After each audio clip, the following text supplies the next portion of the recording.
Oh, she makes me feel all brave.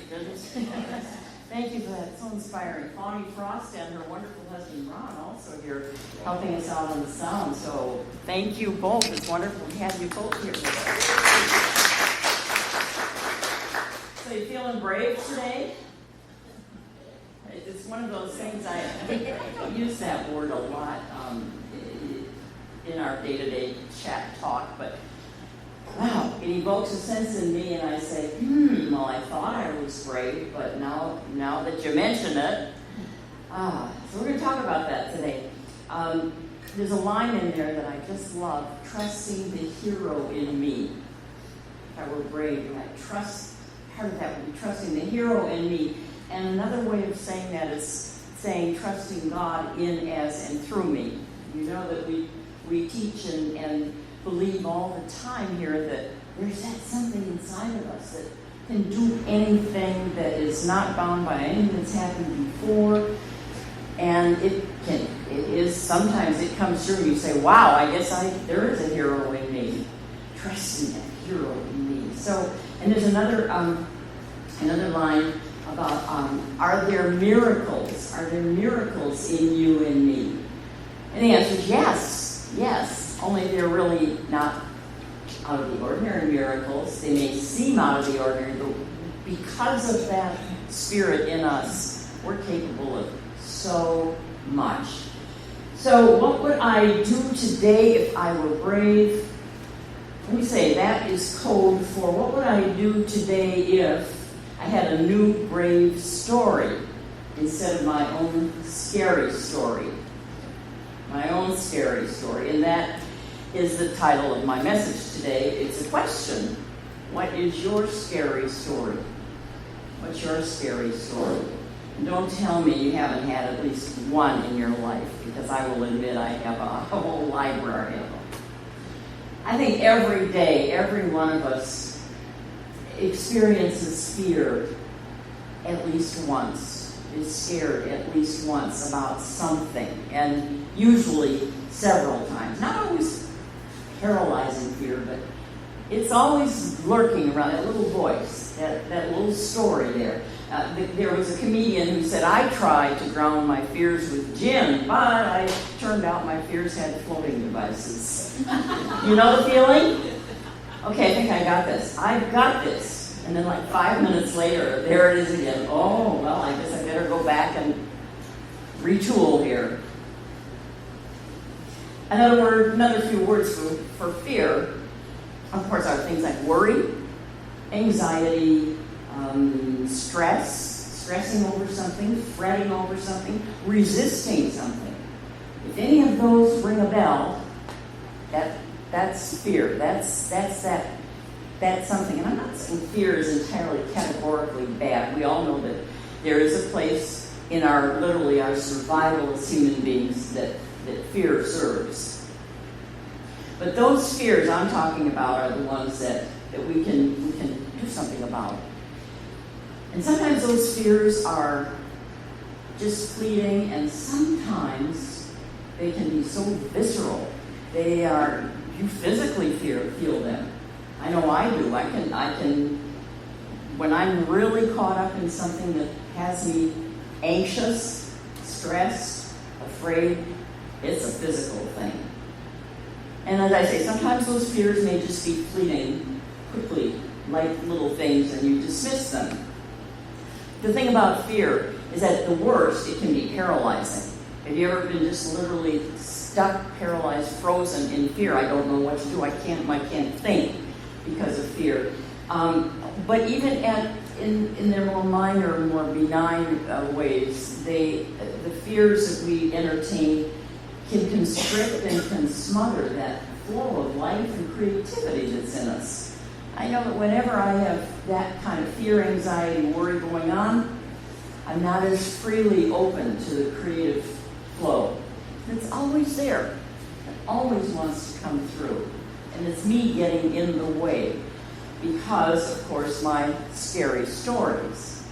So once a year, I like to shine a light on this, put it into perspective because it's Halloween month. And for some people, Believe me, I don't get it, but it's their favorite holiday. I don't know. Is there anybody here who's this your favorite holiday? You don't want to admit it because of what I just said. I'm sorry. I love you anyway. I love you anyway. But a lot of kids, especially, it's their favorite holiday. And it reminds me of it being a wonderful opportunity to exaggerate the scary stuff and then to laugh at it, to play with it, to be entertained and amused by the spooky stuff. And the spookier and the scarier, the better. To actually have fun being frightened. And I think it comes jarring, and yet there's some real wisdom in there. Let's just realize that, maybe fear is not that standalone monster that we think it is. Last Halloween, I was driving down Orange Avenue, in the really pretty part of Orange Avenue, just south of 41. All the trees and everything, and I was enjoying the weather and enjoying my ride, and I happened to look out my side window, and I noticed a man on a motorcycle. And then I did a double take because sitting on the seat behind him was a skeleton. I mean, this full person-sized skeleton. And then I laughed out loud. I mean, how crazy is that? But that was someone having fun. I mean, on an ordinary day, if we encounter a skeleton, I don't think we'd be laughing, right? But this was Halloween, and this was the deal. It just puts some perspective on this whole idea of fear. So the truth is that most of the time, we take our fears very, very seriously. And even more than that, we take the stories behind those fears very, very seriously. We really believe those stories. And we might even bristle a little bit at the very suggestion that these are just merely our own scary, in technicolor creations, stories. What do you mean? I didn't just make that up. Or we might bristle even more at the suggestion that what we think are our true stories are really not true, not necessarily. That could really pique our indignation. What do you mean? This is my story, this is why I'm scared, and don't tell me it's not serious and true. Because they are so convincing. We can convince ourselves so often of the worst case scenario. This is just a trivial example, and I've shared it with you in past years as well, but it's the best reminder for me to get my perspective straight. So I go swimming most every day that I can in the pool at our condominium complex. And I walk over there with my beach bag and I have my noodle and my towel and all of that, and I'm walking along. I was walking over there one day, and suddenly I had something came and hit me in the back of the head. And I turned around, I was terrified. What was it? I walked, didn't see anything. I'm walking along, and it did it again. Then you know what I realized it was? My noodle hit me in the head. But for a moment, I was so scared. It's an alien. That's literally what we do sometimes. Something happens and we immediately make up a very bad story. Now, I want to have this caveat that often our fears will occur in the midst of some very dire conditions. I've been through many, and I know many of you have as well. And I'm not minimizing the impact of those on us. If there's a serious illness, a loved one is going through something, there's an accident, there's a possible severe loss of something or of someone. I mean, those are truly emotional and deep and serious situations that we go through. And I acknowledge that the fear stories start. But I also have discovered that sometimes as hard as it is to believe, those stories still do not, or those situations still don't require that we cling to a story, a worst case scenario story, a what if story. Even though it's tempting, and even though we refer often to, well, in the past, when someone has been going through this, what awful things have happened. Let me remind you of a couple of things that can help. not to alleviate or not to eliminate our humanness, but first of all, in our discovery of this marvelous teaching of science of mind and the principle, is that principle is never bound by precedent. So when I'm facing something that's really scary and a serious situation, I can also take reassurance in knowing that God within me, that God in all around us, all of us, is not held back by what happened before. It can always create something new, a new scenario, a new situation, a new healing. And the other thing is the scriptures. All of the scriptural writings and teachers over the many ages have said what the 23rd Psalm says. Yea, though I walk through the valley of the shadow of death, I will fear no evil, for thou art with me. And evil is not meaning like the devil's going to get you. It's that fearing those worst-case scenario stories that we have. But even in the shadow, walking through the shadow of death, something so feeling like it's the end of something, there's no need to fear. Why? Because of that presence. I'm saying, be still and know. Because there is something with us. There's a spiritual truth there. Fear not. I read a book, just came to my attention this last couple of weeks, that speaks to this and more in terms of how our minds work, how our brains work, and it really just clearly, from a very human standpoint, tells us why our stories are our stories, why they're just stories. And this is a man named Eric Vance, and he is an award-winning science journalist. He's done a lot of research in everything that he writes about. And he's written for the New York Times and for Nature's National Geographic, Scientific American, many very worthy publications. And his book is called Suggestible You. Suggestible You. And it's about how our mind continually twists and shapes our realities. Okay, this is Science of Mind 101. Again, you know, as we say, it's not what's happening to us that creates our experiences, what we bring to what's happening that creates our experience. And he's talking about this, not in religious terms, but he's talking about it in very clear terms of how our minds work. The subtitle of that book is The Curious Science of Your Brain's Ability to Deceive, to Transform, and to Heal. We know that. We know that our thoughts are powerful. His book explores the very complex nature of how our minds and our brains work. So he isn't just trivializing it and making it overly simple, and yet he continually reminds us that what you see is not really what you're seeing. What you're hearing is not really what let me put it another way, what you're seeing is not really what's there. What you're hearing is not really what is going on outside of you. He says, you might assume that you take in the world, the events around you, even us sitting here in this room, that your eyes and your ears act like video recorders, the camera recorders or tape recorders. But he said in reality, your ears and your eyes are just taking in light and sound and turning them into electrical signals to the brain, and then the brain goes to work on constructing a version of what all these light and these sounds goes to work to make it make sense to you. Now you may have learned that in 9th grade science, that what's coming in is no rhyme or reason to it, but this is just a reminder again of the power of the mind. We're getting sensory input, you have a brain that goes to work and adjusts and creates and makes assumptions and takes shortcuts and sometimes makes mistakes.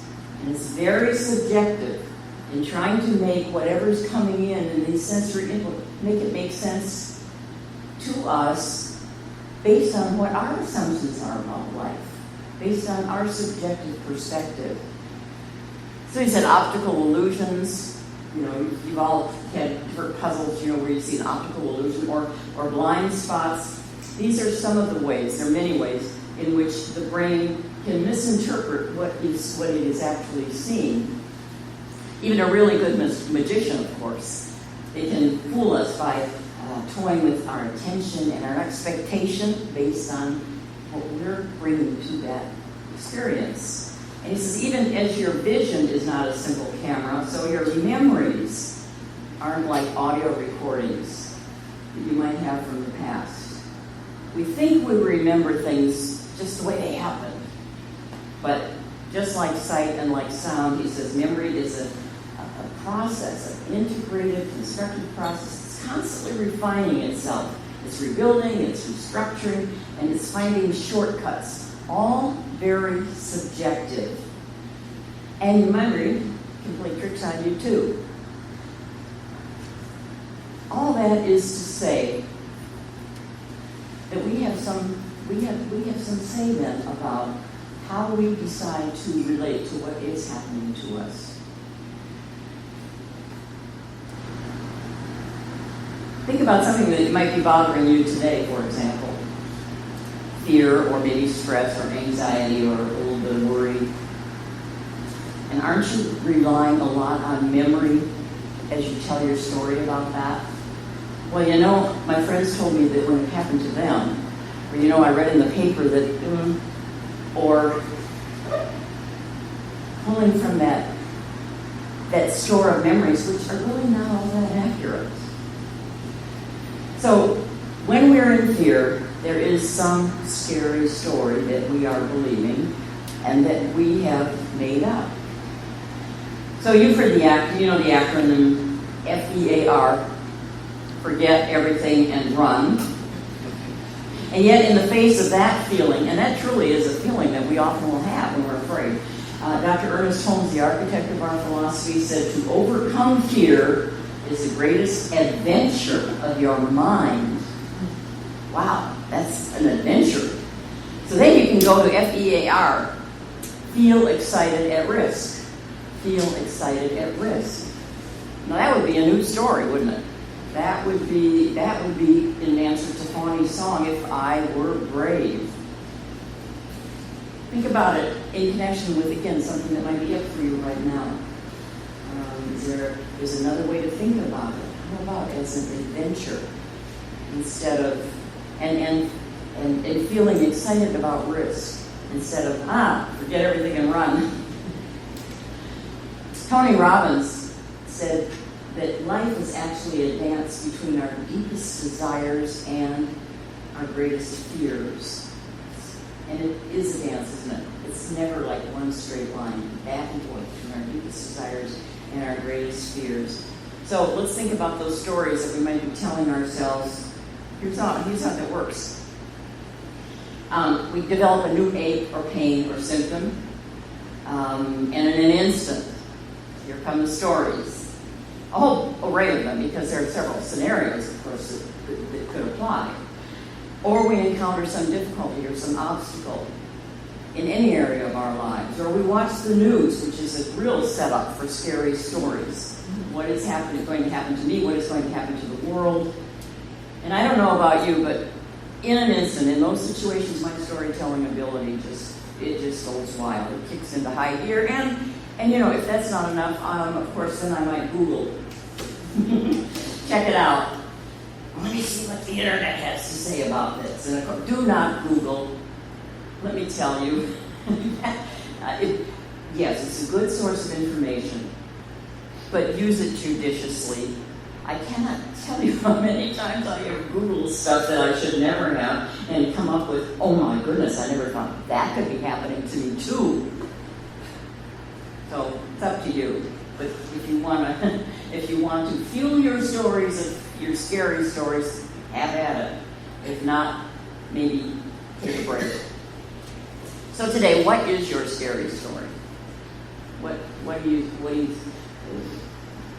either afraid of, stressing about, worried about? There's a story behind it. Well, if tomorrow, what's going to happen? What's going to happen in a year? What's going to happen in 5 years? Whatever it is, I'm going to tell you 3 things to help address that differently. Number 1, realize it is a thought. It is a thought, and here's the news flash that I didn't make this up, someone else said it, but you don't have to believe everything you think. You don't have to believe everything you think. And that's a hard one for me sometimes. But instead, have a new thought. Change your thinking, change your life, which is our message every week, all the time here. Or let me say, change your story. You get the idea. Change your life. Number 2, don't fight it. As Erwin, oh, my darling husband, thank you, Erwin, where'd you go? He passed away almost 5 years ago, and you're a spiritual man, and I'm going to quote Ernest Holmes, but out came Erwin. Wow. Go figure. Anyway, Ernest Holmes said, don't fight your fears. See through them. How about that? Don't resist and fight them. See through them, he said, because there is nothing in God's world to be afraid of. Nothing in God's world to be afraid of. Wow. I can just hear, but what about, he makes it very clear, nothing in God's world to be afraid of. So don't fight them, because that kind of makes them more real. Just look through them. Try this little tool I found a while back. I have a little green notebook that I have just for listing my scary stories and then looking back over my life and all the ways that I have been supported when I least expected it, when I thought it wasn't going to work out. Everything from health to my husband's health issues to moving to career to my own health to you name it. Big things and little things. I started listing the things that had happened that had just worked out. And here I had this big story. It didn't happen. It worked out. Not in the way I had wanted all the time or expected, but it worked out. I'm still standing. How about that? Do that. As you start collecting a list of those things, when you're having those moments when the scary story is right there, you'll find, oh, wait. There's nothing to be afraid of. There is something always supporting me. As the Course in Miracles always says, if you knew who walked beside you, fear would be impossible. If you knew who walks beside you, fear would be impossible. And also, something's up for you, call a practitioner. Stop for a miracle moment today. Connect with that person who has a consciousness of not getting caught up in the drama of your story, but looking through it and knowing your truth. And in an instant, you will find you are clearer. And you see, wait a minute, there's something taking care of me. There's something guiding me. I don't have to be caught up in my scary story. I have used practitioner support for years because, again, I get caught up in my story. The practitioner is not trained to do that. They will listen and they will be caring. They're not invested emotionally in all my drama, and they know the truth that I've been talking about. And they can remind me, and when they do that prayer, affirming that, it's not denying the fear or even what's making me afraid. It's denying the power of the fear to immobilize me, and instead affirming that in me, that it can transcend that fear, that can make it through whatever is going on. And you know, there's only one power, one presence, one mind, and when it's known in a practitioner's mind, it's known in your mind. That's powerful tool. And finally, the third thing, this is simple. Get ready to sing, Bonnie. Because in the mood of Halloween, just say boo to your fears and take in the words of the song that she's going to sing, which is, I'm not going to worry, I'm not going to stress. You can do it with a little attitude, with your hands on your hips. I'm not going to worry, I'm not going to stress because it hadn't happened yet. And so it is.